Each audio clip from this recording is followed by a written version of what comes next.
Is the City of Sanctuary movement undemocratic? Some people argue that support for refugees is an imposition of ruling elites who are eager to undemocratically force their agenda on an unwilling public. Let's look at this issue through the City of Sanctuary movement in the United Kingdom that started here, in Sheffield. The term City of Sanctuary is used in different ways in different parts of the world. In the United Kingdom, City of Sanctuary refers to a specific activist movement promoted and supported by a registered charity of the same name.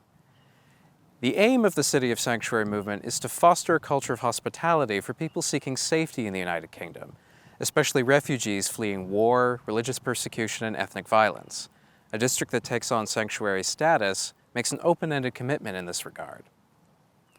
Some have criticized the sanctuary status as an undemocratically imposed policy program that could lead to a rise in refugees in the community or divert local funds to supporting foreigners, both without the consent of local residents.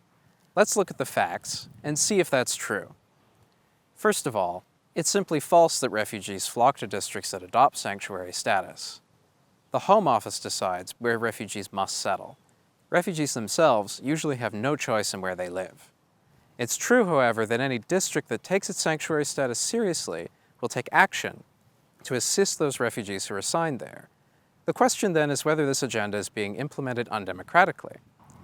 On one level, the decision to become a city of sanctuary is straightforwardly democratic, since elected council members take this decision on behalf of their constituents. This is business as usual in a representative democracy, and many councillors have been re-elected after supporting their district's sanctuary status.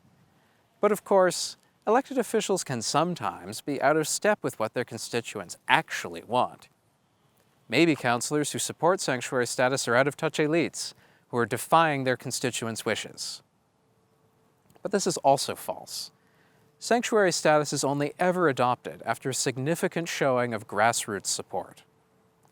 For example, Sheffield became the first city of sanctuary in 2007. The council only took on that commitment after over 70 local organizations signed a pledge supporting the movement's aims and ideals. These organizations include religious groups, sports clubs, schools, volunteer organizations, and many others, cutting across a wide swath of the population. You could even say that the City of Sanctuary movement is a prime example of democracy in action. Groups of ordinary people with similar interests and values coming together and working with their elected officials to turn those commitments into policy.